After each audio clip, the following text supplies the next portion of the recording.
Welcome every single one of you. সবাইকে স্বাগতম জানাই আরও একটি নতুন ক্লাসের মধ্যে সিরিজের বাংলা পেডাগজির আমরা previous year question paper analyse করেছিলাম। ফার্স্ট পার্টের মধ্যে মোর দেন 50 কোয়েশ্চনস আমরা সলভ করেছিলাম এবং সেকেন্ড পার্টের মধ্যে এইভাবে আরও মোর দেন 60 কোয়েশ্চনস 50 কোয়েশ্চনস আমরা সলভ করেছিলাম। এখন নিয়ে এসেছি থার্ড পার্ট। এই পার্টটি হচ্ছে লাস্ট পার্ট এবং এই পার্টের মধ্যে আমরা আলোচনা করব বাংলা পেডাগজি থেকে আরও মোর দেন 50 কোয়েশ্চনস একটি দুইটি ফেজ করে, তখন আমাদের মোর দেন 150 কোয়েশ্চনস হয়ে যাবে এবং ডেফিনেটলি পার্ট 1 পার্ট 2 পার্ট 3 মিলে মোর দেন 150 কোয়েশ্চনস থেকে আপনার 15 কোয়েশ্চনস ডেফিনেটলি কমন আসবে যদি আপনি ক্লাসগুলি ওয়াচ করেন।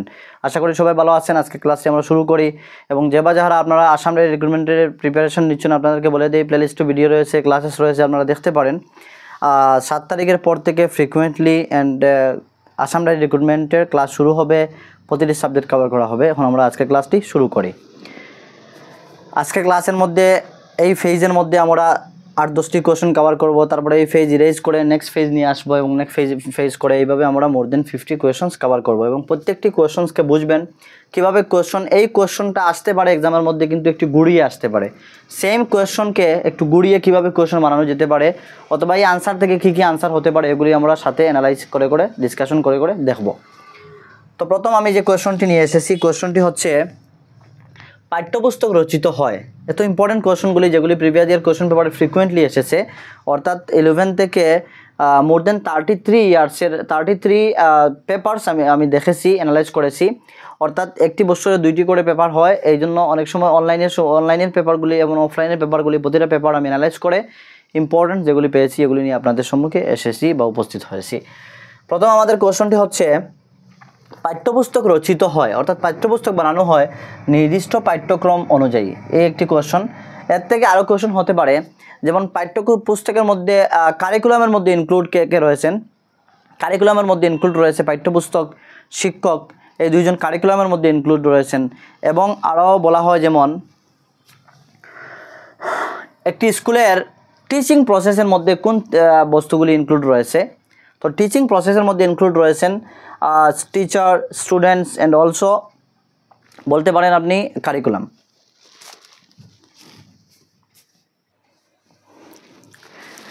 তো প্রথম কোয়েশ্চনের মধ্যে আমরা দেখেছি যে পাঠ্যপুস্তক রচিত হয় নির্দিষ্ট পাঠ্যক্রম অনুসারে, এবং আরও 2টি পয়েন্ট আমরা সঙ্গে শিখেছি যে পাঠ্যপুস্তকের মধ্যে ইনক্লুড রয়েছে কারিকুলামের পাঠ্যপুস্তক অ্যান্ড অলসো কারিকুলামের মধ্যে বলতে পারেন পাঠ্যপুস্তকের মধ্যে ইনক্লুড রয়েছে আপনি বলতে পারেন পোয়েম, কবিতা, গদ্য, পদ্যগুলি ইনক্লুড হয়ে থাকে। কিন্তু কখনো এক্সামের মধ্যে সেম কোয়েশ্চন আসতে পারে যে কারিকুলামের মধ্যে কে ইনক্লুড রয়েছেন। কারিকুলামের মধ্যে ইনক্লুড রয়েছে টিচারের টিচিং প্ল্যানস অ্যান্ড অলসো পাঠ্যপুস্তকগুলি, টিএলএম অ্যান্ড অন্যান্য যে বস্তুগুলি রেফারেন্স মেটেরিয়ালস রয়েছে এগুলি কারিকুলামের মধ্যে ইনক্লুড রয়েছে।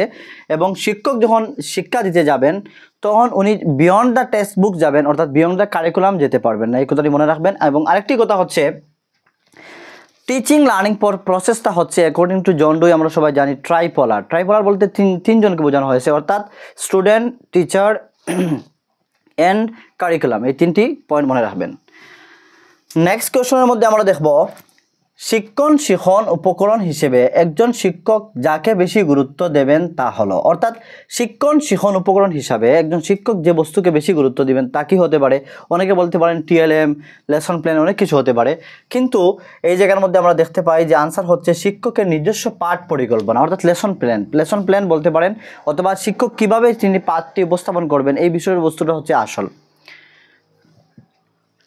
শিক্ষণ উপকরণ হিসেবে একজন শিক্ষক যাকে বেশি গুরুত্ব দেবেন তা হচ্ছে শিক্ষকের নিজস্ব পাঠ পরিকল্পনা। এই পয়েন্টটি মনে রাখবেন। নেক্সট কোয়েশ্চনের মধ্যে আমরা দেখব পাঠ্যপুস্তক শিক্ষার্থীকে সাহায্য করে। পাঠ্যপুস্তক কি শিক্ষার্থীদের সাহায্য করে, অর্থাৎ কি সাহায্য করে? সঠিক পথে চালিত করতে, অর্থাৎ পাঠ্যপুস্তকের দ্বারা একজন শিক্ষার্থী সঠিক পথে চালিত হয়। অর্থাৎ যে কোনো একটি কোর্স যখন আমরা প্রফেশনাল কোর্স হতে পারে, স্কিলের জন্য কোর্স হতে পারে, একাডেমিক ক্লাসেস হতে পারে, 9, 10, 11, 12 ডিগ্রির ক্লাসেস হতে পারে। তো ক্লাসের মধ্যে নির্দিষ্ট বুক হয়ে থাকে। এই বুকগুলি কী করে? একটি সঠিক পন্থা, সঠিক পথ দেখিয়ে দেয়।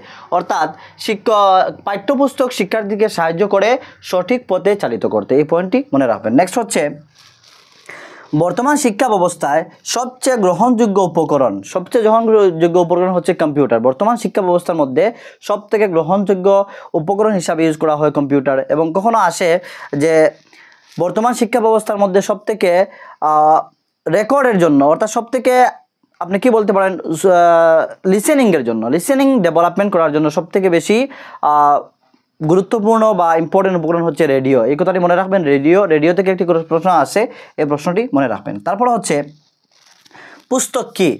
পুস্তক হচ্ছে মানব জাতির চিন্তা ধারণার বিবরণ, অর্থাৎ পুস্তক কোনো না কোনো একজন স্কলারের দ্বারা, কোনো না কোনো একজন ব্যক্তির দ্বারা লেখা হয়েছে, কোনো না কোনো একজন পার্সনের দ্বারা লেখা হয়েছে। তো যেহেতু একজন পার্সন উনি চিন্তা ধারণা করে ওনার যে ক্রিয়েটিভিটি রয়েছে তার উনি বুকের দ্বারা উপস্থাপন করেছেন।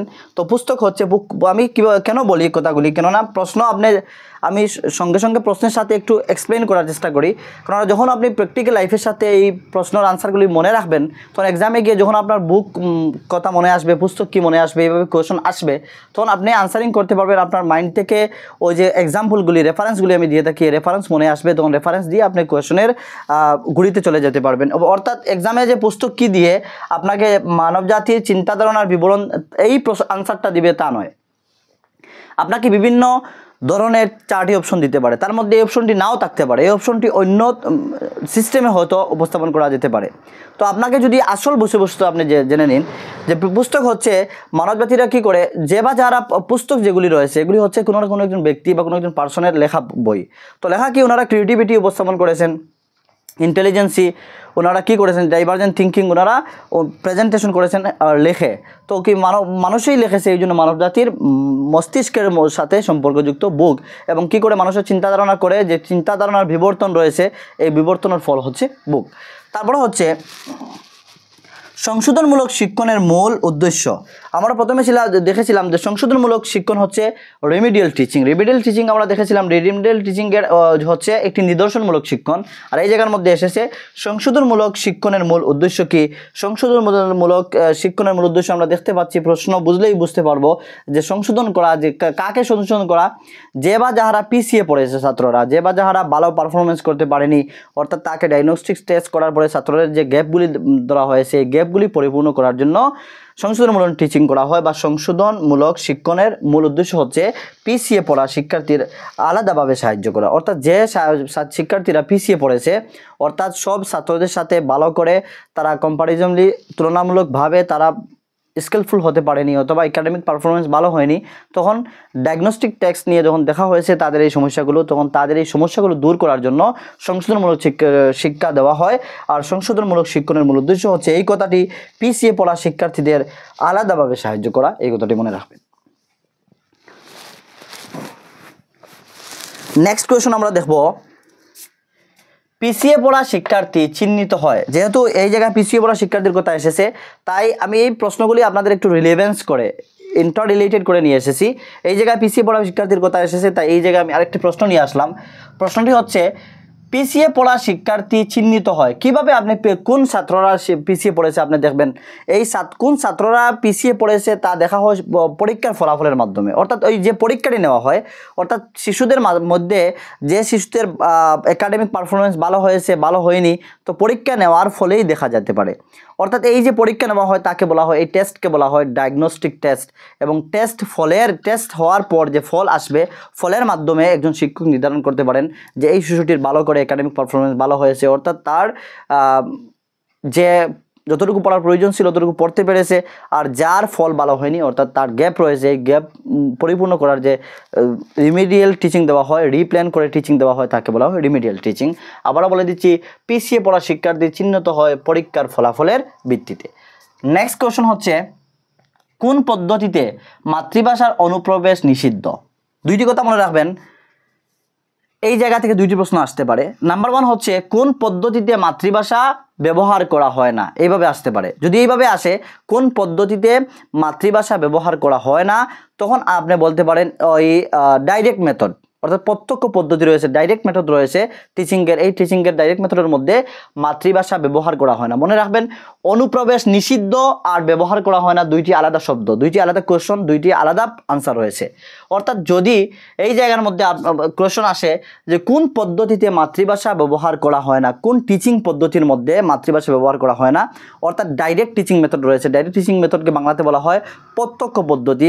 প্রত্যক্ষ পদ্ধতি কি? প্রত্যক্ষ পদ্ধতি হচ্ছে, ডাইরেক্ট মেথড হচ্ছে যে কোনো একটি বিশেষ পার্টিকুলার ক্লাসের মধ্যে যখন টার্গেট ল্যাঙ্গুয়েজ পড়ানোর জন্য কোনো একটি ক্লাস তৈরি করা হয় এবং ওই ক্লাসের মধ্যে যে ল্যাঙ্গুয়েজটি টার্গেট করে ক্লাস শুরু করা হয়েছে শুধুমাত্র ওই ল্যাঙ্গুয়েজটি ইউজ করা হয়, ওই ক্লাসকে বলা হয় ডাইরেক্ট মেথড, ওই সিস্টেমকে বলা হয় ডাইরেক্ট মেথড। যেমন মনে করেন আপনি ইংলিশ শেখার জন্য একটি ইংলিশ স্পোকেন ক্লাস জয়েন করলেন, তখন জয়েন করার পর এই জায়গার মধ্যে শিক্ষক আপনার সাথে শুধুমাত্র ইংলিশে কথা বলবেন এবং আপনাকেও বলা হবে যে আপনি যাতে আপনার ফিলিংসগুলি ইংলিশে এক্সপ্রেস করার চেষ্টা করেন। তো ওই টিচিং প্রসেসকে বলা হয় ডাইরেক্ট মেথড। ডাইরেক্ট মেথডের ফলে কি হয়? কমিউনিকেশন, স্পিকিং স্কিলস ডেভেলপমেন্ট হয় অ্যান্ড লিসেনিং স্কিল ডেভেলপমেন্ট হয়। রাইটিং অ্যান্ড রিডিংয়ের উপরে, গ্রামারের উপরে গুরুত্ব দেওয়া হয় না। প্রতিটা কথা মনে রাখবেন, এগুলি এক্সামের মধ্যে আসে। কখনো আসে কোন মেথডের মধ্যে গ্রামারের মধ্যে রাইটিংয়ের উপরে গুরুত্ব দেওয়া হয় না, ডাইরেক্ট মেথডের মধ্যে। কোন মেথডের মধ্যে গ্রামার অ্যান্ড রাইটিং রিডিংয়ের উপরে গুরুত্ব দেওয়া হয়? গ্রামার ট্রান্সলেশন মেথডের মধ্যে। তারপরে যদি বলা হয় কোন মেথডের মধ্যে মাতৃভাষা ব্যবহার করা হয় না, ডাইরেক্ট মেথডের মধ্যে। কোন মেথডের মধ্যে যদি বলা হয় যে কোন মেথডের মধ্যে লিসেনিং, স্পিকিং অ্যান্ড কমিউনিকেশনের উপরে গুরুত্ব বেশি দেওয়া হয়, তা হচ্ছে ডাইরেক্ট মেথডের উপরে। এগুলি ভালো করে মনে রাখবেন, একটি প্রশ্ন থেকে অনেকটা কোয়েশন হতে পারে, অনেকটা আনসারও হতে পারে। এবং আরেকটি পদ্ধতি রয়েছে, এই পদ্ধতিটা আমরা আলোচনা করিনি। কোন পদ্ধতিতে মাতৃভাষা অনুপ্রবেশ নিষিদ্ধ? নিষিদ্ধ মানে বিলকুল নিষিদ্ধ মাতৃভাষা, তা হচ্ছে শ্রুতিভাষিক পদ্ধতি। শ্রুতিভাষিক পদ্ধতিকে ইংলিশে বলা হয় audio language method. Audio language মেথডকে বলা হয় শ্রুতিভাষিক পদ্ধতি বাংলাতে। এবং অডিও ল্যাঙ্গুয়েজ মেথডের আরেকটি নাম রয়েছে আর্মি মেথড।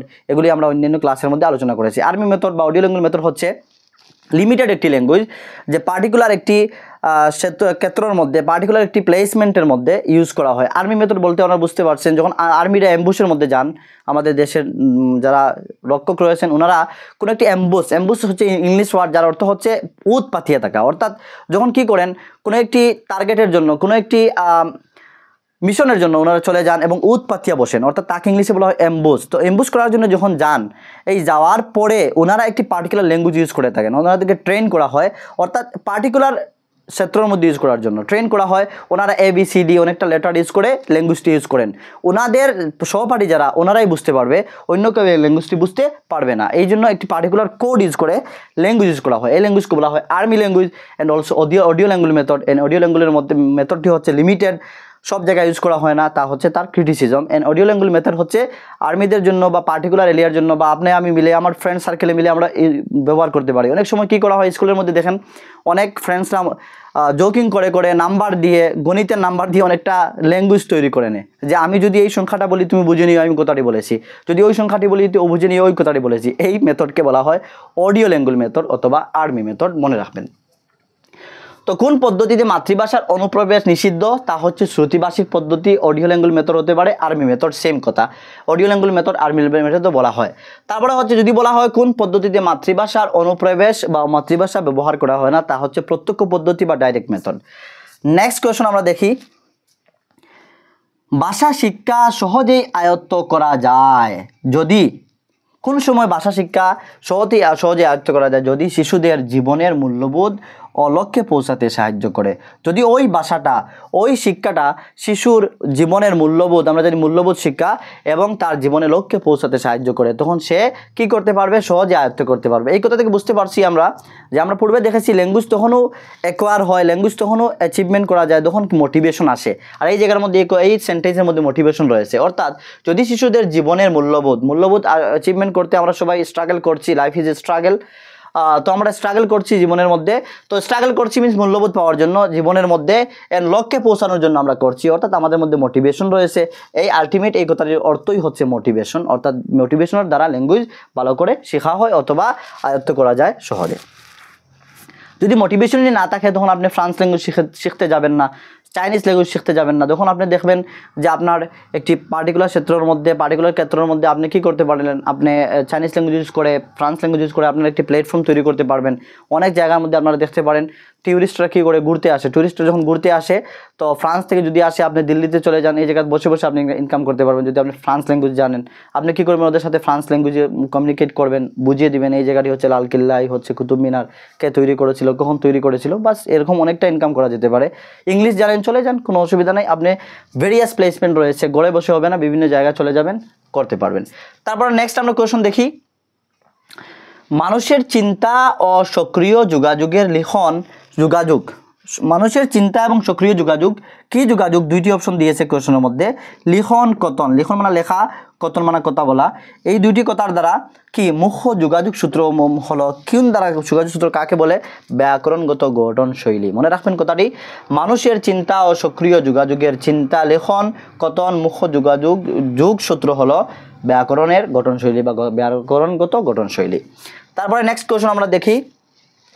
ছাত্রদের একটি তত্ত্ব অডিও ইনপুট, তত্ত্ব বলতে কোন ধরনের তত্ত্ব, অডিও ইনপুট, তত্ত্ব রিটেন হতে পারে, অডিও হতে পারে, অর্থাৎ অডিও ইনপুট এই জায়গায় ব্র্যাকেটে লিখেছি, কেননা কোয়েশনে এরকম এসেছে। ছাত্রদের একটি তত্ত্ব অডিও ইনপুট শুনিয়ে তা থেকে বিশেষ বিশেষ বক্তব্যগুলি লিখে নিতে বলা হলো। একজন শিক্ষক কী করলেন, ছাত্রদের একটি তথ্য অডিও ইনপুট শুনিয়ে তা থেকে বিশেষ বিশেষ বক্তব্যগুলি লিখে নিতে বললেন বা বলা হলো। এই প্রসেসকে কি বলা হয়, এই প্রসেসকে বলা হয় অন্তরণ বা বদল, এই প্রসেসকে বলা হয় ট্রান্সফার অফ ইনফরমেশন। মনে রাখবেন, ট্রান্সফার অফ লার্নিং আমরা লাস্ট ক্লাসের মধ্যে দেখেছিলাম, টনডাক দিয়েছিলেন। আর এই প্রসেসকে বলা হয় যে কোনো একটি তথ্য থেকে, অডিও ইনপুট থেকে কি করলেন, যে বিশেষ বিশেষ বস্তুগুলিকে কি করা হয়, নেওয়া বা এই বিশেষ বিশেষ বস্তুগুলি লিখে রাখা বা এই বস্তুগুলি কালেকশন করা হচ্ছে ট্রান্সফার অফ ইনফরমেশন। আর ট্রান্সফার অফ ইনফরমেশনকে বাংলাতে বলা হয় অন্তরণ বা বদল। এই দুইটি শব্দ দুই রকম কোয়েশনে এসেছে, তাই আমি অবলিক দিয়ে দুইটি কোয়েশন না লেখে একটি কোয়েশনের আন্ডারে দুইটি আনসার নিয়ে আসলাম। অন্তরণ হবে, বদল হবে, ইংলিশের মধ্যে আসলে ট্রান্সফার অফ ইনফরমেশন হবে। তো আপনাদের কাছ থেকে কয়েক সেকেন্ড সময় নিচ্ছি। এই ফেজ আশা করি আপনারা বুঝেছেন। এই ফেজ থেকে আপনারা আমার কথাগুলি ভালো করে শোনার চেষ্টা করেন। কথাগুলি যা আমি কথা বলার চেষ্টা করি বা বলে আমি একটু চেষ্টা করি যাতে প্রিভিয়াস ইয়ার কোয়েশন পেপারে রিলেটেড কথাগুলো বলি, এবং প্রত্যেকটি কোয়েশনের সাথে আমরা অনেকটা কোয়েশন আলোচনা করি, যাতে এই কোয়েশন থেকে কী কী কোয়েশন হতে পারে, কী কী অপশন হতে পারে, এগুলো যদি আপনি শুনেন আপনার অনেকটা নলেজ বিল্ড আপ হবে। আর যখন নলেজ বিল্ড আপ হবে, কনসেপচুয়াল আন্ডারস্ট্যান্ডিং আসবে, তখন যে কোনো পন্থায় প্রশ্ন করক আপনি তা কভার করতে পারবেন, আনসারিং করতে পারবেন। তো আশা করি এই ফেজটি আপনারা বুঝেছেন। আরও আরেকটি ফেজ নিয়ে আসছি, আপনাদের কাছ থেকে কিছু সময় নিচ্ছি। এই ফেজটি আমি ইরেজ করে আরেকটি ফেজ নিয়ে আসছি।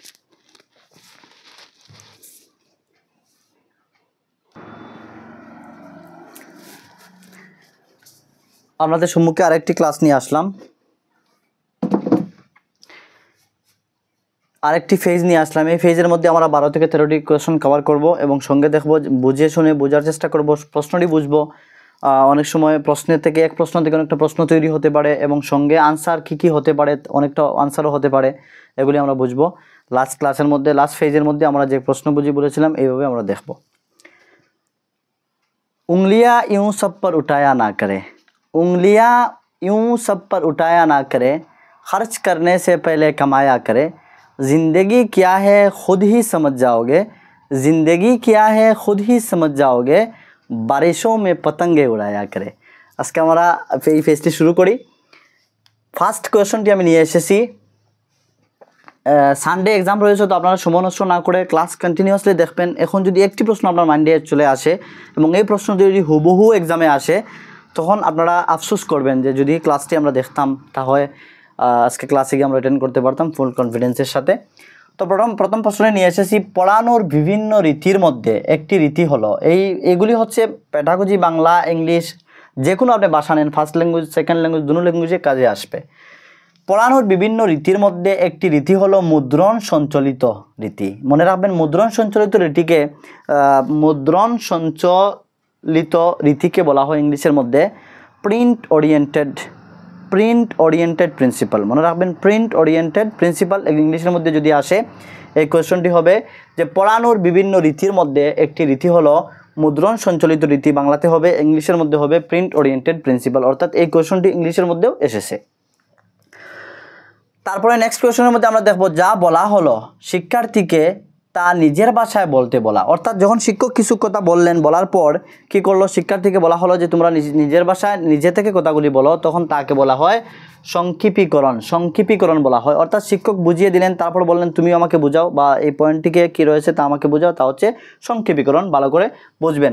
এর থেকে একটি কোয়েশন, আরেকটি কোয়েশন তৈরি হয়। কোয়েশনটি মনে রাখবেন যে কোয়েশনটি এরকম হয় যে একজন শিক্ষক দুইজন ছাত্রকে একটি পাঠ পড়িয়ে বোঝালেন। বোঝানোর পর উনি বললেন যে যেভাবে উনি পড়িয়েছেন ওইভাবে শিশুকে বললেন যে উপস্থাপন করার জন্য। তখন কি হবে, তখন ওরা উপস্থাপন করতে পারবে না, অর্থাৎ ওদের ইন্টারেস্ট ডিক্রিজ হবে।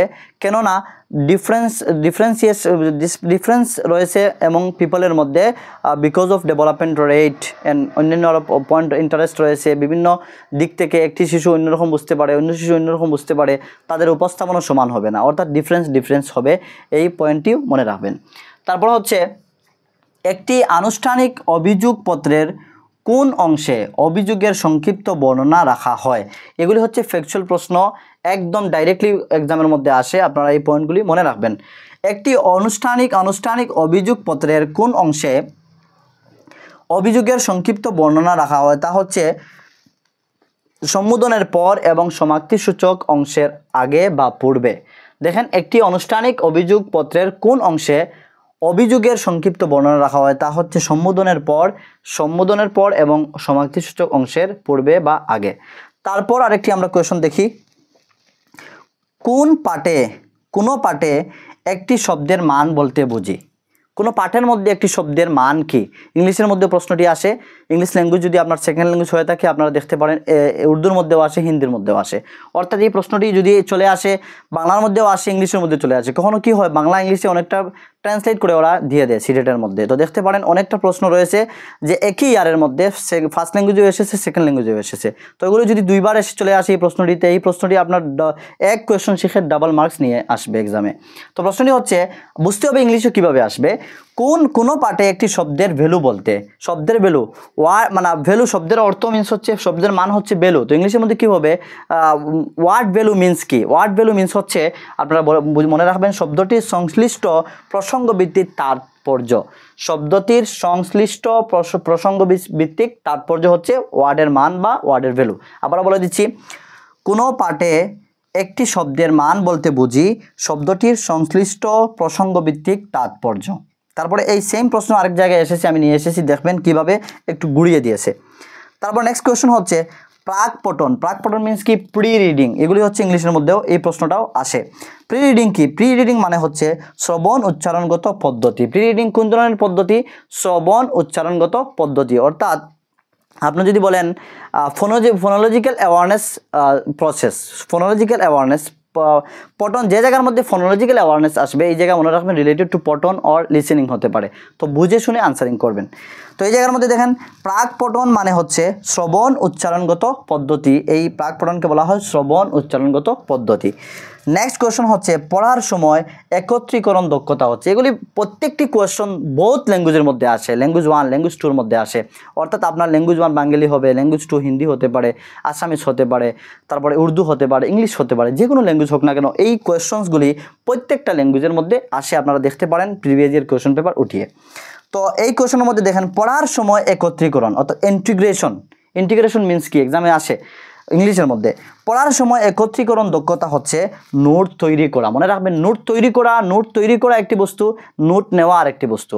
যখন কোনো একজন এক্সামে আরেকটি প্রশ্ন তৈরি হতে পারে, যেমন যখন কোনো একজন শিক্ষক লেকচার দিবেন অথবা কোনো একজন শিক্ষক কোনো কিছু টপিক বোঝাবেন, তখন ছাত্ররা যে রিটেন আকারে ইনফরমেশন কালেক্ট করে তাকে বলা হয় নোট নেওয়া, নোট টেকিং। মনে রাখবেন ইংলিশের মধ্যে আসে নোট টেকিং।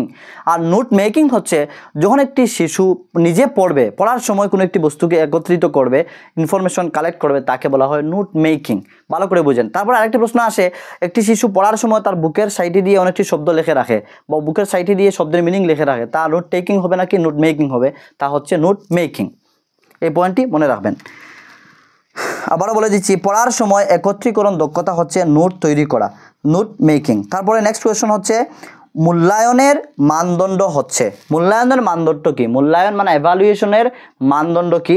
মূল্যায়নের মানদণ্ড হচ্ছে মূল্যাঙ্কন নির্দেশিকা। মূল্যায়নের মানদণ্ড হচ্ছে মূল্যাঙ্কন নির্দেশিকা। নেক্সট কোয়েশ্চন হচ্ছে বিষয় বাক্য বলতে বোঝায় সেই রকম বাক্য যাতে অঙ্কিত হয়। অর্থাৎ বিষয় বাক্য কি? বিষয় টপিক, অর্থাৎ টপিক সেন্টেন্স বলা হয়। বিষয় বাক্যকে ইংলিশে বলা হয় টপিক সেন্টেন্স। এই প্রশ্নটাও ইংলিশের মধ্যে এসেছে, দেখবেন আপনারা প্রিভিয়াস ইয়ার কোয়েশ্চন পেপারে। তো টপিক বাক্য মিন্স হচ্ছে বিষয় বাক্য মিন্স হচ্ছে টপিক সেন্টেন্স, ইংলিশের মধ্যেও আসে। তো বিষয় বাক্য বলতে বোঝায় সেই রকম বাক্য যাতে অঙ্কিত হয় কোনো অনুচ্ছেদের মূল ভাব। মনে রাখবেন, কোনো অনুচ্ছেদের মূল ভাব, অনুচ্ছেদ হচ্ছে প্যারাগ্রাফ, ইংলিশের মধ্যে আসতে পারে। যা মূল ভাব কি? মেইন সামারি অফ দ্য প্যারাগ্রাফের মেইন সামারি যে সেন্টেন্সের মধ্যে দেওয়া হয় তাকে বলা হয় টপিক সেন্টেন্স। বাংলাতে যদি আসে বলতে পারেন বিষয় বাক্য বলতে বোঝায় সেই রকম বাক্য যাতে অঙ্কিত হয় কোনো অনুচ্ছেদের মূল ভাব। নেক্সট কোয়েশ্চন হচ্ছে কোন পাঠে একটি শব্দের মূল্য বলতে, দেখেন এই কোয়েশ্চন এই জায়গায় এসেছে, এই জায়গায় কোনো পাঠে একটি শব্দের মান বলতে বুঝি, এই জায়গায় একটি ডিফারেন্স করে এসেছে, এই জায়গায় একটু গুড়িয়ে দিয়েছে। কোনো পাঠে একটি শব্দের মূল্য বলতে বুঝি, মান মূল্য একই কথা, তো কি হবে? এই জায়গায় আনসার একটু ডিফারেন্স রয়েছে। দেখেন, কোনো বিশেষ প্রসঙ্গে শব্দটির তাৎপর্য, এই তাৎপর্য যদি মনে রাখবেন, এই জায়গায় তাৎপর্য রয়েছে, এই জায়গায় তাৎপর্য রয়েছে। দেখেন সেন্টেন্সগুলির মিনিং একই, শব্দটির সংশ্লিষ্ট প্রসঙ্গভিত্তিক তাৎপর্য। দেখুন, কোনো বিশেষ প্রসঙ্গভিত্তিক তাৎপর্য, শব্দটির তাৎপর্য একই কথা। অর্থাৎ এগুলি এগেইন এন্ড এগেইন কোয়েশ্চন ইংলিশের মধ্যে আসে, বাংলার মধ্যে আসে, এত ইম্পর্টেন্ট বলতে পারেন এই কোয়েশ্চনগুলি। যদি আপনারা দেখে নিন, এই 3টি পার্ট আমি করেছি, পার্ট 1, পার্ট 2, পার্ট 3, তাহলে ডেফিনেটলি 15 মার্কস কমন আসবে সিটেটের বাংলা ল্যাঙ্গুয়েজের মধ্যে, এবং ইংলিশের মধ্যেও সাহায্য করবে, এগুলি ল্যাঙ্গুয়েজের মধ্যে সাহায্য করবে। দেখতে পাচ্ছেন আপনারা কিভাবে ইংলিশের মধ্যেও তৈরি হয়। তারপরে নেক্সট কোয়েশ্চন হচ্ছে জ্ঞান রীতিকে অথবা জ্ঞান ভঙ্গিকে বোঝায়।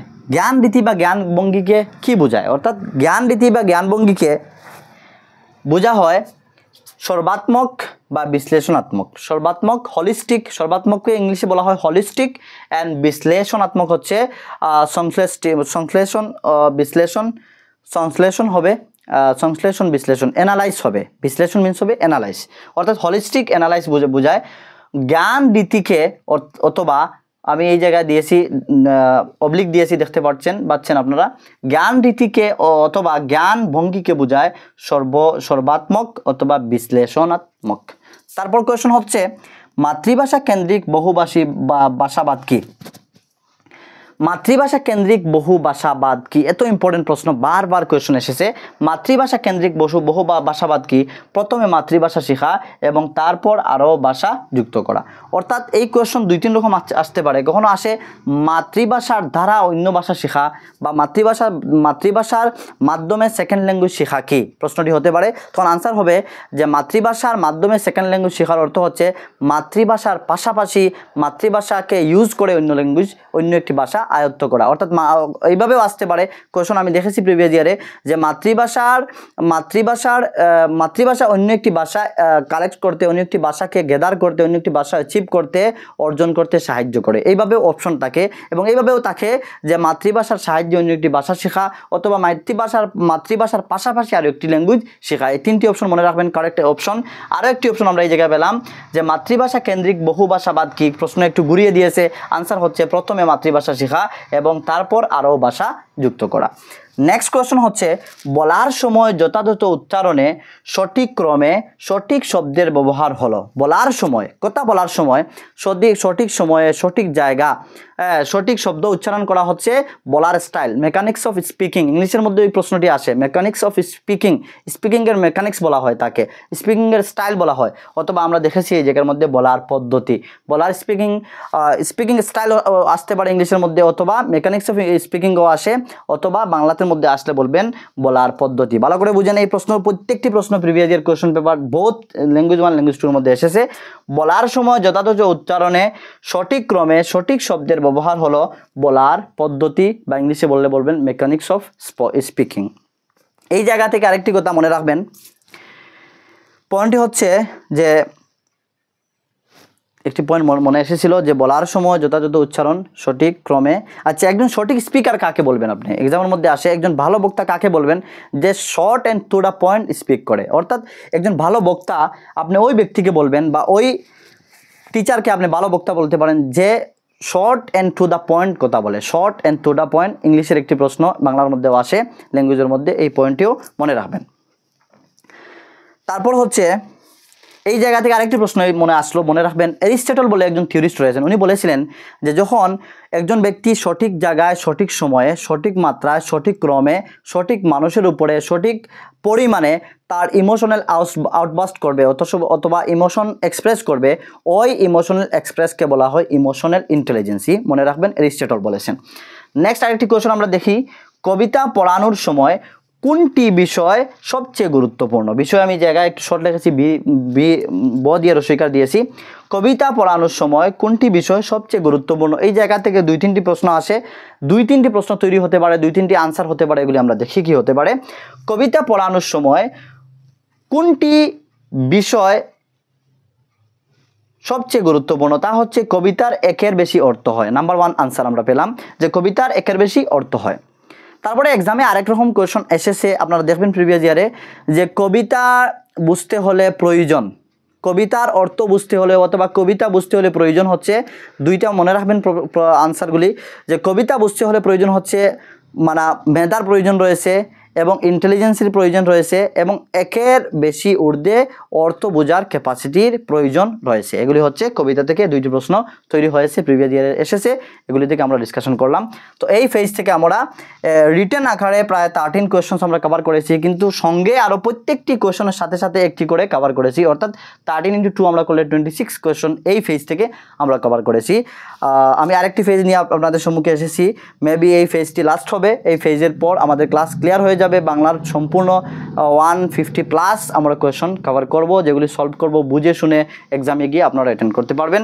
আপনাদের কাছ থেকে কিছু সময় নিচ্ছি, আমি এই আরেকটি ফেজ নিয়ে আসছি।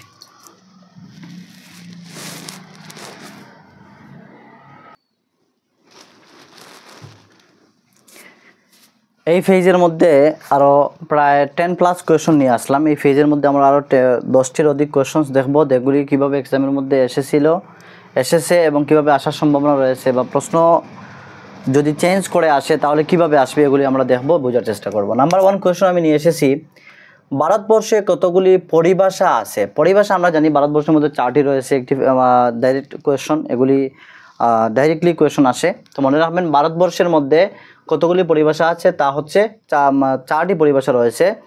এবং নেক্সট আমরা কোয়েশন দেখব, বাংলা ভাষা অনেক সময় এক্সামে আসে, বাংলা ভাষা হচ্ছে আর্য ভাষার অন্তর্ভুক্ত রয়েছে, তাই করে মনে রাখবেন। এই প্রশ্ন আমরা দেখব, ভাষা শিক্ষা দেওয়ার সময় একজন শিক্ষক বিজ্ঞান এবং সমাজবিজ্ঞান থেকে উদাহরণ দেন। এই প্রশ্নটি ইংলিশের মধ্যেও আসে এবং বাংলার মধ্যেও এসেছে, আপনারা দেখতে পাচ্ছেন। ভাষা শিক্ষা দেওয়ার সময় একজন শিক্ষক বিজ্ঞান এবং সমাজবিজ্ঞান থেকে উদাহরণ দেন, তাকে বলা হয় পাঠ্যক্রম নির্বিশেষ ভাষা। পাঠ্যক্রম নির্বিশেষ ভাষা, মনে রাখবেন এই প্রসেসকে, এই পদ্ধতিকে বলা হয়, আমি এই জায়গায় শর্ট করেছি একটি সেন্টেন্স, ভাষা শিক্ষা দেওয়ার সময় একজন শিক্ষক বিজ্ঞান এবং সমাজবিজ্ঞান থেকে উদাহরণ দেন। এই ধরনের উদাহরণ দেওয়াকে কি বলা হয় বা কোন পদ্ধতি ইউজ করেন, তা হচ্ছে পাঠ্যক্রম নির্বিশেষ ভাষা, বা এই উদাহরণের মধ্যে কোন ভাষা ইউজ করা হয় তাকে বলা হয় পাঠ্যক্রম নির্বিশেষ ভাষা। তারপর নেক্সট কোয়েশ্চন হচ্ছে, লেখার দক্ষতা বিকাশের সবচেয়ে গুরুত্বপূর্ণ বিষয় কি? লেখার দক্ষতা বিকাশের জন্য আমি বলেছিলাম যে ছাত্রদেরকে তাদের ফ্রি রাইটিং করতে দেওয়া, অর্থাৎ নিজের ইচ্ছাকৃতভাবে লিখতে দেওয়া, যাতে করে তারা নিজের ফিলিংসগুলি এক্সপ্রেস করতে পারে। তো আমরা আনসার দেখি, এক সেকেন্ড সময় নিচ্ছি।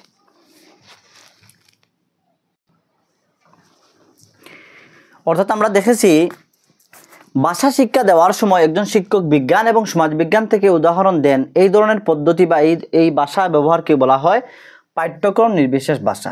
নেক্সট কোয়েশ্চন আমরা দেখব, লেখার দক্ষতা বিকাশের সবচেয়ে গুরুত্বপূর্ণ বিষয় কি? লেখার দক্ষতা বিকাশের সবচেয়ে গুরুত্বপূর্ণ বিষয় হচ্ছে লেখার আপনার দৃষ্টিকোণ, ধারণা এবং অভিজ্ঞতাকে প্রকাশ করা। লেখার সবথেকে গুরুত্বপূর্ণ লেখার দক্ষতা বিকাশের সবচেয়ে গুরুত্বপূর্ণ বিষয় হলো লেখার মধ্যে নিজের দৃষ্টিকোণ এক্সপ্রেস করা, প্রকাশ করা, ধারণা প্রকাশ করা এবং অভিজ্ঞতা যা রয়েছে আপনি গেদার করেছেন নলেজ তা এক্সপ্রেস করা।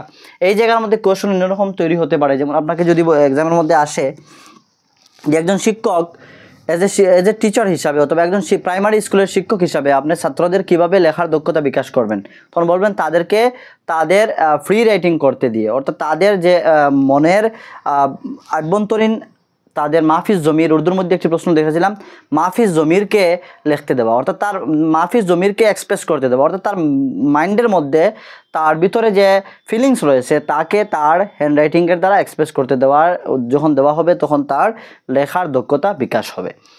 নেক্সট কোয়েশন আমরা দেখব বলার দক্ষতায় যেটা গুরুত্বপূর্ণ। বলার দক্ষতার মধ্যে সবথেকে গুরুত্বপূর্ণ আমরা পূর্বে একটি কোয়েশন দেখেছি, আমি বলেছিলাম যে লাস্ট ফেজের মধ্যে যে একজন ভালো স্পিকার বা ভালো বক্তা ওই মানুষকে, ওই ব্যক্তিকে বলবেন যিনি কি short and to the point বলবেন।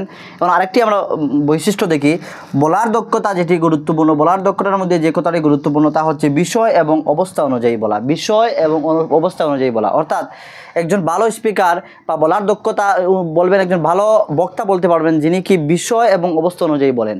এই জন্য ইংরেজি কবি গ্রে বলেছিলেন, আমার একটি কোট মনে এসেছে, যে where ignorance is bliss is folly to be wise. অর্থাৎ যে জায়গার মধ্যে অজ্ঞানের সুখ সেখানে জ্ঞানী হওয়া মূর্খতা। অর্থাৎ অবস্থা বুঝে আপনাকে ব্যবস্থা নিতে হবে, অর্থাৎ বিষয় এবং অবস্থা বুঝে কথা বলতে হবে। যদি আপনি একজন ইংলিশ স্পিকার, ভালো ইংলিশ জানেন, আপনি যদি একজন ফার্মারের সাথে যে ইংলিশ জানে না, কাল্টিভেশন করে, তার সাথে গিয়ে যদি আপনি ইংলিশ কথা বলতে যান, তাহলে ওকে তো আপনাকে একদম আপনাকে কি করবে, একদম আপনার সাথে কথা বলবে না, নারাজ হয়ে যাবে এবং অনেক আপনাকে ক্রিটিসাইজ করবে। তা হচ্ছে ওই where ignorance is bliss is folly to be wise, এই কথাটি মনে রাখবেন।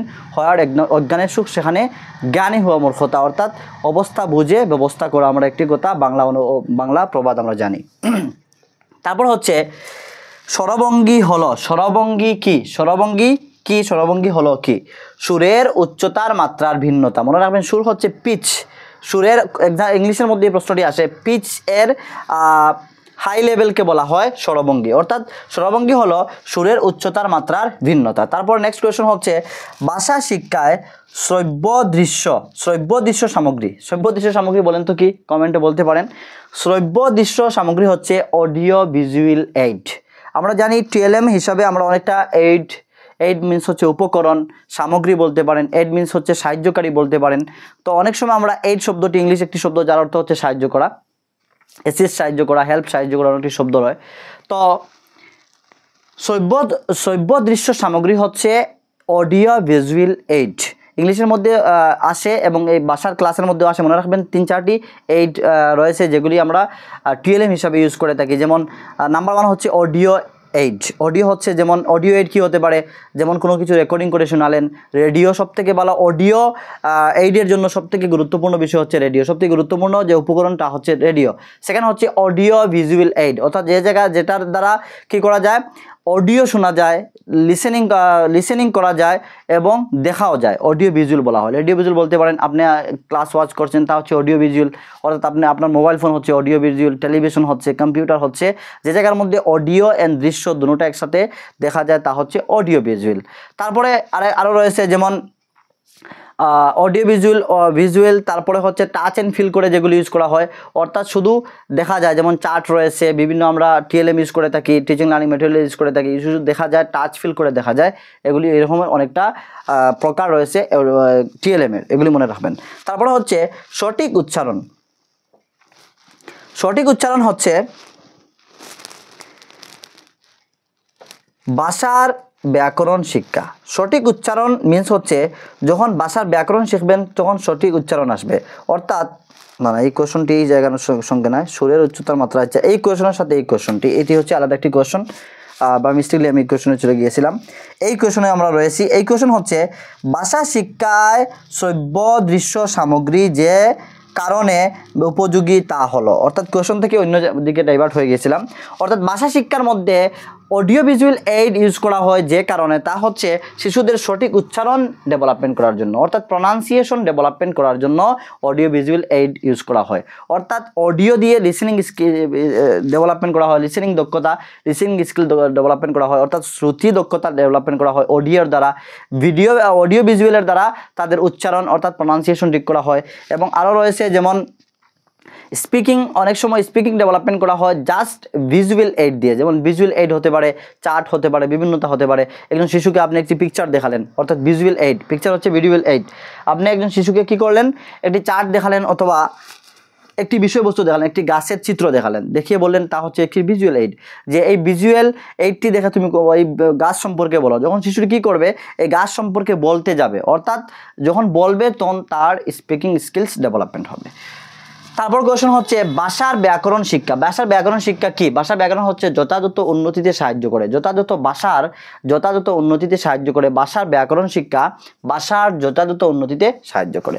নেক্সট কোয়েশন হচ্ছে শব্দের অর্থ স্পষ্ট অর্থাৎ ক্লিয়ার করার ক্ষেত্রে সবচেয়ে ভালো পদ্ধতি হলো, শব্দের অর্থ অর্থাৎ শব্দের মিনিং স্পষ্ট করার জন্য, ক্লিয়ার করার জন্য সবথেকে ভালো পদ্ধতি হলো কি, বাক্যে শব্দের ব্যবহার অনুযায়ী ছাত্রদের আন্দাজ করার সুযোগ দেওয়া। এত ইম্পর্টেন্ট একটি প্রশ্ন, উর্দুর মধ্যেও এসেছে, আমি দেখেছি ইংলিশের মধ্যেও এসেছে, অ্যান্ড বেঙ্গলির মধ্যেও এসেছে, হিন্দির মধ্যেও এই প্রশ্নটি এসেছে। অর্থাৎ আপনারা বলতে পারেন হয়তো যে স্যার বলছেন যে উর্দুর মধ্যে এসেছে, ইংলিশের মধ্যে এসেছে, হিন্দির মধ্যে এসেছে, অন্যান্য কীভাবে উনি 4টি ল্যাঙ্গুয়েজের কথা বলে দিলেন। অর্থাৎ আমি 4টি ল্যাঙ্গুয়েজ নিয়ে স্টাডি করেছি আপনাদের ক্লাসগুলি উপস্থাপন করার জন্য এবং আমার নিজের নলেজ ইনক্রিজ করার জন্য। আপনাদের সম্মুখে দাঁড়িয়ে যে আমি কথা বলছি, আপনারা বুঝতে পারছেন কথাগুলি, তো বোঝানোর চেষ্টা করছি, জানি না কতটুকু বোঝাতে পারছি আপনাদেরকে। অর্থাৎ আমি 3-4টি ল্যাঙ্গুয়েজ নিয়ে স্টাডি করেছি, হিন্দি স্টাডি করেছি, ইংলিশ ল্যাঙ্গুয়েজ স্টাডি করেছি, তারপর হচ্ছে বেঙ্গলি করেছি অ্যান্ড অলসো উর্দু করেছি। এই জন্য আমি আপনাদেরকে রেফারেন্স দিচ্ছি যে এগুলিকে আমি দেখেছি যে প্রিভিয়াস ইয়ার কোয়েশ্চন পেপারে এসেছে এই প্রশ্নগুলি, আনসার কোয়েশ্চনগুলি। তো এই যে প্রশ্ন হচ্ছে শব্দের অর্থ স্পষ্ট করার ক্ষেত্রে সবচেয়ে ভালো পদ্ধতি হলো বাক্যে শব্দের ব্যবহার অনুযায়ী ছাত্রদের আন্দাজ করার সুযোগ করে দেওয়া। অর্থাৎ একটি ভালো করে বুঝবেন কিভাবে, আরও অন্য জায়গার মধ্যে অন্যরকম আনসার হয়েছে, আনসার থেকে বলে দিচ্ছি আপনাদেরকে। শব্দের অর্থ স্পষ্ট করার ক্ষেত্রে এই জায়গার মধ্যে আরেকটি প্রশ্ন আসে, একটি শিশু পড়তে পড়তে নতুন একটি শব্দ পেয়ে গেল। অর্থাৎ একটি শিশু পড়ছে, পড়ার সময় সে নতুন একটি শব্দ পেয়ে গেল, তখন আপনি কি করবেন এজ এ শিক্ষক হিসাবে? প্রশ্ন হচ্ছে, আনসার হচ্ছে যে শিশুকে আপনি সুযোগ প্রদান করবেন যাতে সে এই শব্দটির অর্থ আন্দাজ করে নিজে বার করতে পারে। নাম্বার 1। নাম্বার 2 হচ্ছে একটি শিশুর আরেকটি প্রশ্ন, এই জায়গা থেকে আরেকটি প্রশ্ন ক্রিয়েট হতে পারে। একটি শিশুর কি তার ল্যাঙ্গুয়েজ ডেভেলপমেন্টের জন্য আপনি কি করতে চান, তার শব্দভাণ্ডার বিবর্ধন করতে চান বা শব্দভাণ্ডার বর্ধিত করতে চান একটি শিশুর, তখন তাকে কি উপদেশ দিবেন? তাকে কবিতার বুক বা এক্সট্রা বুক পড়তে আপনি তাকে কি করবেন, উৎসাহিত করবেন। নাম্বার 1 আরেকটি আমরা প্রশ্ন শিখলাম। তারপরে আরেকটি প্রশ্ন মনে রাখবেন যে একটি শিশুর শব্দভাণ্ডার সীমিত, অর্থাৎ বেশি শব্দভাণ্ডার নেই, তখন আপনি একজন শিক্ষক হিসাবে এই শিশুকে কি আপনি অ্যাডভাইস করতে পারেন? তো আনসার হচ্ছে যে আপনি শিশুকে বলবেন পড়ার সময় যখন সে পড়বে, নতুন শব্দের সঙ্গে পরিচিতি হবে, তখন সে যেন ওই শব্দের অর্থ আন্দাজ করে নিজে থেকে। তার কি করে আন্দাজ কিভাবে করবে? তার পূর্বের আর পরের ওয়ার্ড দেখে মিডিলের শব্দটি কী অর্থ হতে পারে তা আন্দাজ করে সে শিখবে। অর্থাৎ ডিকশনারি না, সে আন্দাজ করে নিজে থেকে শিখবে। এইভাবে ওই আরেকটি প্রশ্ন বলেছিলাম যে যখন একটি শিশু পড়তে গিয়ে নতুন একটি শব্দের সাথে পরিচিত হয়, এই শব্দের অর্থ জানে না, তখন অপশন থাকে যে সে ডিকশনারি দেখবে, বন্ধুকে জিজ্ঞাসা করবে, টিচারকে জিজ্ঞাসা করবে, না সে নিজে শব্দের পূর্বের শব্দ এবং পরের শব্দ দেখে আন্দাজ করবে। অর্থাৎ আনসার হবে সে নিজে শব্দটির অর্থ আন্দাজ করবে। এই হচ্ছে আনসার। 3-4টি প্রশ্ন আমরা দেখলাম এই জায়গা থেকে তৈরি হতে পারে। এই প্রশ্নটি আবার আমরা দেখি, শব্দের অর্থ স্পষ্ট করার ক্ষেত্রে সবচেয়ে ভালো পদ্ধতি হলো বাক্যে শব্দের ব্যবহার অনুযায়ী। বাক্যের মধ্যে আপনারা দেখতে পাচ্ছেন, বাক্যে একটি সেন্টেন্সের মধ্যে শব্দের ব্যবহার অনুযায়ী ছাত্রদের আন্দাজ করার সুযোগ দেওয়া। এজ এ টিচার হিসেবে আপনি কি করবেন? তাকে আন্দাজ করার সুযোগ দেবেন। তারপরে আরেকটি প্রশ্ন মনে আসলো, তাই বলে দিচ্ছি আপনাদেরকে, এই জায়গায় লিখিনি এবং আলোচনাও করে নিই। প্রশ্ন হচ্ছে এইভাবে যে একজন শিক্ষক হিসাবে ছাত্রদের যে ভুল ভ্রান্তি রয়েছে তা আপনি কি মনে করবেন? তা হচ্ছে ইনসাইট দেয়ার থট, অর্থাৎ তা হচ্ছে অনেক সময় আনসার অনেক সময় অনেক রকম হতে পারে। আনসার মনে রাখবেন যে ছাত্রদের ভুল ভ্রান্তিকে বলা হয় নাইভ কনসেপশন, অর্থাৎ অল্টারনেটিভ কনসেপশনও বলা হয়, নাইভ কনসেপশনও বলা হয়। তো ভুলকে আপনি ভুল বলবেন না, তাকে কি করবেন, এই ভুলকে মনে করবেন একটি শিক্ষণের একটি পার্ট, নাম্বার 1 আনসার। নাম্বার 2 হচ্ছে যে আপনি মনে করবেন এই ভুলের দ্বারা ছাত্রদের শিখতে পাচ্ছে তা বোঝা হয়, নাম্বার 2 আনসার। নাম্বার 3 আনসার হতে পারে যে এই ভুলের দ্বারা ছাত্রের থিঙ্কিংয়ের মধ্যে আমরা ইনভলভ হতে পারি, যে ছাত্র কী থিঙ্কিং করছে, এই বিষয় নিয়ে থিঙ্কিং করতে পারছে, অর্থাৎ ছাত্রটি শেখার দিকে অগ্রসর হচ্ছে। এই 3-4টি আনসার মনে রাখবেন, বিভিন্ন সময় বিভিন্ন রকম আনসার হয়, বিভিন্ন রকম কোয়েশন হতে পারে।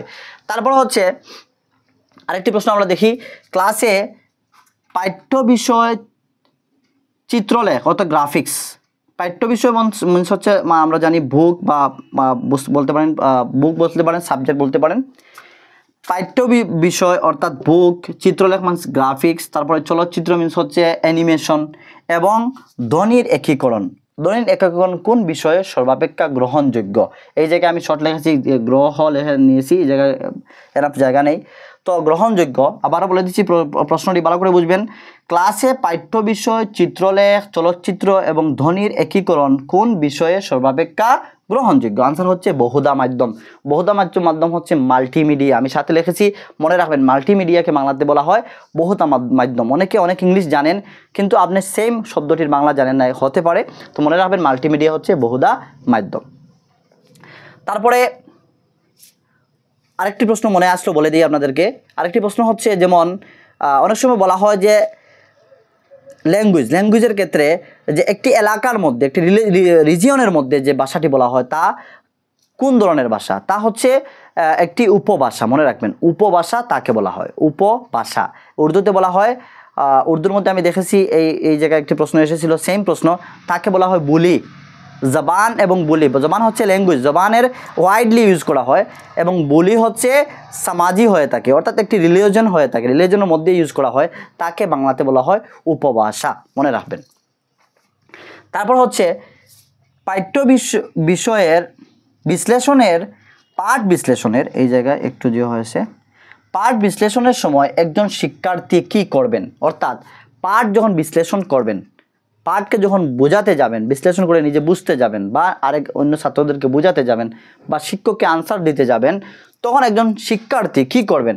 তথ্যগুলিকে একত্রিত অথবা সুবিন্যস্ত করার জন্য পড়ে বুঝতে চেষ্টা করবেন, পড়ে বুঝতে চেষ্টা করবেন। অর্থাৎ পাঠ বিশ্লেষণের সময় একজন শিক্ষার্থী তথ্যগুলিকে একত্রিত অথবা সুবিন্যস্ত করার জন্য পড়ে বোঝার চেষ্টা করবেন বা বুঝতে চেষ্টা করবেন। নেক্সট কোয়েশ্চন হচ্ছে, শ্রেণীকক্ষে খেলাধুলার মাধ্যমে ভাষাগত দক্ষতা অর্জনে শিক্ষার্থীদের জন্য যে বিষয়টি বাঞ্ছনীয় মিনস হচ্ছে রিকমেন্ডেড। মনে রাখবেন, অনেকটা শব্দ আমি ইংলিশ বলে দিই যাতে আপনাদের মনে থাকে। আপনি অনেকেরা ইংলিশ ভালো এক্সপার্ট রয়েছেন, যদি ইংলিশ বুঝে যান তাহলে প্রশ্নটি বুঝে যাবেন। ফার্স্ট অফ অল করণীয় হচ্ছে প্রশ্ন বোঝা। যখন প্রশ্ন বুঝে যাবেন তখনই আনসারিং করতে পারবেন, আনসার আপনার মাইন্ডে আসবেই, আনসার হতে পারে। তো দেখেন, শ্রেণীকক্ষে খেলাধুলার মাধ্যমে ভাষাগত দক্ষতা অর্জনে শিক্ষার্থীদের জন্য যে বিষয়টি বাঞ্ছনীয় মিনস হচ্ছে রিকমেন্ডেড, তা আনসার হচ্ছে মূল্যায়ন এবং অর্জিত জ্ঞানের মাধ্যমে সম্পর্ক স্থাপন করা। মূল্যায়ন এবং অর্জিত জ্ঞানের মাধ্যমে সম্পর্ক স্থাপন করা। তো আমাদের এই ফেজ থার্ড ফেজ ছিল। থার্ড ফেজের মাধ্যমে আমরা আমাদের বাংলা ল্যাঙ্গুয়েজের পেডাগজি থেকে previous year question paper solve করেছি। পার্ট 1-এ আমরা মোর দেন 50 সলভ করেছি, পার্ট 2-তে আবারও মোর দেন 50 সলভ করেছি, এবং পার্ট 3 এই ক্লাসটি চলছে, পার্ট 3, এবং এই ক্লাসের মধ্যে আমরা মোর দেন 50 এর চেয়েও বেশি হবে। অনেকটা আমরা অরেলি আমরা সলভ করেছি, অনেকটা রিটেন হিসাবে আমরা সলভ করেছি। তো মোর দেন 50 কোয়েশ্চন আমরা সলভ করেছি। তো এই যে আমি বলবো আপনাদেরকে বলতে পারি যে এই 150 অর্থাৎ 150টি কোয়েশ্চনস আমরা সলভ করেছি। এই 150টি কোয়েশ্চন যদি আপনি ভালো করে বুঝে যান, ডেফিনেটলি 15 মার্কস কমন আসবে। নেক্সট কথা হচ্ছে, আমি আপনাদেরকে বলেছিলাম যে গ্রামার নিয়ে আলোচনা করব, এখন আর সময় নেই তেমন গ্রামার নিয়ে আলোচনা করার। আর আপনাদেরকে বলে দিই, আপনারা টেনশন নেওয়ার কোনো প্রয়োজন নেই। গ্রামার এক্সামের মধ্যে তেমনটা আসে না, আর যদিও আসে কোন পয়েন্টগুলি আসে আমি 4-5 মিনিটের মধ্যে বলে দিচ্ছি আপনাদেরকে। পয়েন্টগুলি আপনারা একটু দেখে যাবেন, আপনাদের ঘরে যদি বাণী বিচিত্রা গ্রামার হয়ে থাকে দেখে যাবেন, আসবে। এই 15 মার্কস হচ্ছে এগুলি আমরা যে সলভ করেছি কোয়েশন, এগুলি হচ্ছে আপনার পেডাগজি রিলেটেড, পেডাগজি থেকেই 15 মার্কস আসে। নেক্সট 15 মার্কস হচ্ছে আপনার গদ্য এবং পোয়েম থেকে আসে। পোয়েম থেকে 7 মার্ক আসে, এবং চ্যাপ্টারের একটি টুকরো দিয়ে দিবে, এর থেকে 8 মার্কস আসে। তো দেখেন, ফার্স্ট অফ অল যখন আপনি প্যাসেজ সলভ করতে যাবেন, প্যাসেজের মধ্যে থেকে বেশিরভাগ প্রশ্ন প্যাসেজ রিলেটেড থাকে। 2টি বা 3টি প্রশ্ন গ্রামার থেকে আসে, অনলি 2 or 3 কোয়েশ্চনস গ্রামার থেকে আসে। কোন কোন টপিক থেকে আসতে পারে? নাম্বার 1, আপনাকে সমাজ দেখতে হবে। সময় নেই, না হলে আপনাদেরকে এমনভাবে সমাজ উপস্থাপন করতাম যে আপনি সারা জীবন বলতেন না।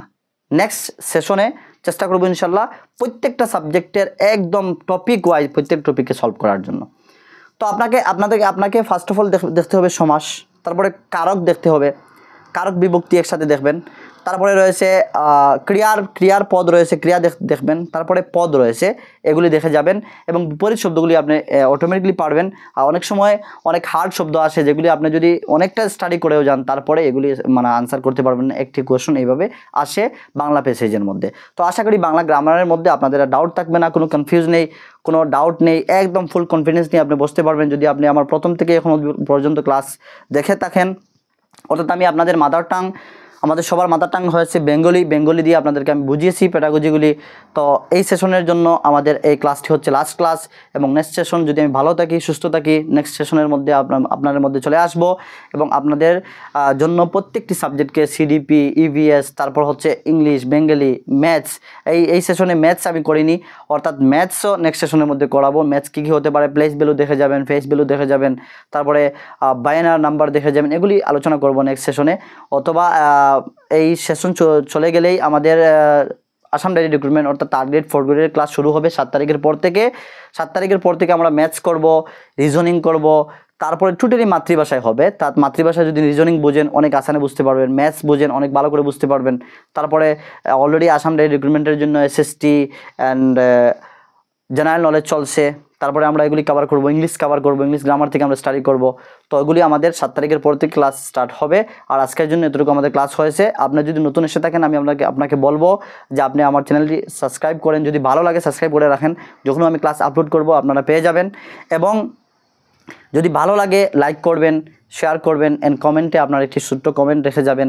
তো আমি দেখবো যে আপনি কমেন্টটি দিয়েছেন, আপনার ভালো লেগেছে তাই কমেন্টটি দিয়েছেন। যদি কোনো ডাউট থাকে ডাউটের জন্য আপনারা আমাকে কমেন্টে বলতে পারেন, অথবা ডিসক্রিপশনে প্রত্যেকটি ক্লাসের ডিসক্রিপশনে আমি প্লেলিস্ট দিয়ে দিই, আপনাকে প্লেলিস্টে গিয়ে প্রত্যেকটি ক্লাস দেখতে পারেন। তারপরে ডিসক্রিপশনে লাস্ট ক্লাসও দিয়ে দিই, যে কোন ক্লাসটি হয়েছে আপনারা দেখতে পারেন। নেক্সট ক্লাসও দিয়ে দিই। তো এই ক্লাসটি হচ্ছে লাস্ট, এই জন্য নেক্সট ক্লাস এই ভিডিও ডিসক্রিপশনে হবে না। এবং ডিসক্রিপশনে সবাইকে আমি বলবো আপনারা যারা এখনও পর্যন্ত আমার হোয়াটসঅ্যাপ গ্রুপ জয়েন করেননি, হোয়াটসঅ্যাপ গ্রুপ জয়েন করে নেবেন। হোয়াটসঅ্যাপ গ্রুপে আমি গাইড দিয়ে থাকি, অনেক সময় নোটস প্রোভাইড করি। হোয়াটসঅ্যাপ গ্রুপের মধ্যে আমি অনেক সময় জব রিলেটেড রিক্রুটমেন্টস যখন আসে আমি আপডেটগুলি দিয়ে থাকি। তো আপনারা জয়েন করতে পারেন, ডিসক্রিপশনে লিঙ্ক রয়েছে হোয়াটসঅ্যাপের, গিয়ে জয়েন করতে পারেন। এবং আপনাদেরকে বলে দিই এখন বর্তমানে অঙ্গনবাড়ির অ্যাপ্লাই এসেছে, যারা এইচএস পাস রয়েছেন আপনারা অ্যাপ্লাই করতে পারেন। নেক্সট মান্থ থেকে অ্যাপ্লাই শুরু হবে। আমি অঙ্গনবাড়ির যখন অ্যাপ্লাই শুরু হবে আমি একটি ক্লাস তৈরি করব। তারপরে এমটিএসের অ্যাপ্লাই এসেছে, এমটিএসের অ্যাপ্লাই করতে পারবেন। বিভিন্ন অ্যাপ্লাই এসেছে, এগুলি আপনারা স্টাডি করেন। অর্থাৎ একজন মানুষ সফল কাম হতে পারে না ওভারনাইট, মনে রাখবেন। ওভারনাইট এক রাত্রের দ্বারা একজন মানুষ জীবনে সফল কাম হতে পারবে না। অর্থাৎ সে again and again practice and এফোর্টের দ্বারা যখন সে বারবার পারসিস্টেন্ট হিসাবে আর সে মেহনত করবে, তার কি হতে একজন ট্যালেন্টেড তাকে বলা হয় যার সাথে কি হয়, যার মধ্যে কি থাকে 3টি গুণ থাকে। অর্থাৎ হাই কমিটমেন্ট থাকে, তার কাছে এবিলিটি থাকে, হাই টেন্ডেন্সি থাকে, তখন একজন মানুষ সফল কাম হয়। তো আমি বলবো আপনাদেরকে স্টাডি শুরু করেন। 1 ইয়ারের মধ্যে আপনি যে কোনো একটি জবের মধ্যে ফিক্সড হয়ে যাবেন, যে কোনো একটি জব নিয়ে সেটেল হয়ে যাবেন। অর্থাৎ আপনার কাছে নলেজ হতে হবে জব পেতে হলে, কম্পিটিটিভ এক্সাম ক্র্যাক করতে হলে। আপনি এখন থেকে শুরু করেন, আপনার লাইফ এখন থেকে স্টার্ট হয়ে যাবে। আপনি যদি ঘুমিয়ে থাকেন তাহলে আপনার লাইফও ঘুমিয়ে থাকবে, আপনার ভাগ্য ঘুমিয়ে থাকবে। আর আপনি যদি স্টাডি শুরু করেন, মেহনত করেন, আপনার লাইফ শুরু হবে। এই জন্য আমি একজন গ্রেট মানুষের কোট একটি বলবো, স্বামী বিবেকানন্দ বলেছিলেন, একটি কথা মনে রাখবেন যে all the power is within you, you can do anything and everything, just believe in that, you don't believe that you are weak, stand up and express all the divinity within you. আমাদের prophet হযরত Muhammad সাল্লাল্লাহু আলাইহি ওয়াসাল্লাম একটি হাদিস বলেছিলেন, হাদিসটি আমি বুখারী শরীফের একটি হাদিস বলছি আপনাদেরকে। উনি বলেছেন আত-তাকদীরু লা ইয়ারুদ্দু ইল্লা বিদ-দুআ, মানুষের তকদির বদলে না, বা দোয়া এবং মেহনতের দ্বারা বদলে যায়। তো আপনি কি করেন, আপনি মেহনত শুরু করেন, আপনার তকদির আপনার হাতের মধ্যে আপনি বদলে দিবেন। এবং একদিন তকদির যখন বদলে যাবে, जिंदगी का शौक पाला नहीं जाता, शीशे का प्याला कभी उछाला नहीं जाता, जिंदगी का शौक पाला नहीं जाता, शीशे का प्याला कभी उछाला नहीं जाता, मेहनत से सवर जाती है ज़िंदगी, हर काम तकदीर पर डाला नहीं जाता। এই জন্য আমি বলবো এখন থেকে আপনারা স্টাডি শুরু করেন, কম্পিটিটিভ এক্সামের ফিল্ডে চলে আসেন। যখন কম্পিটিটিভ এক্সামের ফিল্ডে চলে আসবেন, অনেকটা কম্পিটিটিভ এক্সামস রয়েছে, এসএসসির এক্সামস রয়েছে, SSC CHSL, MTS, CGL, SSC GG, বিভিন্ন ডিপার্টমেন্ট রয়েছে, আপনারা দিতে পারেন, অ্যাটেন্ড করতে পারেন। এবং ওই যে আমি যে ক্লাসগুলি এডিআরের জন্য নিচ্ছি, এই এডিআরের ক্লাসগুলি প্রত্যেকটা কম্পিটিটিভ এক্সামের জন্য ইম্পর্টেন্ট, অর্থাৎ জেনারেল নলেজ, এসএসটি প্রত্যেকটা কম্পিটিটিভ এক্সামের জন্য সমান হয়। আপনি যদি একটি কম্পিটিটিভ এক্সামের জন্য তৈরি শুরু করেন এবং একটি এক্সামের জন্য আপনি প্রস্তুত হয়ে যান, তাহলে আপনি প্রত্যেকটি কম্পিটিটিভ এক্সামের জন্য প্রস্তুত হয়ে গিয়েছেন। প্রত্যেকটি এক্সামের মধ্যে আপনি অ্যাটেন্ড করতে পারবেন এবং জীবনে কোনো অপরচুনিটি লিভ করবেন না। প্রত্যেকটি কম্পিটিটিভ এক্সামকে আপনি কী করেন, অ্যাপ্লাই করেন, এক্সাম অ্যাটেন্ড করেন, হয়তো আপনার ভাগ্যে এই কম্পিটিটিভ এক্সাম ক্র্যাক হয়ে যাবে এবং আপনার লাইফের মধ্যে সুখ চলে আসবে, জব করবেন, লাইফে বিন্দাস আপনি চলবেন, কোনো টেনশন থাকবে না। Thank you so much for watching.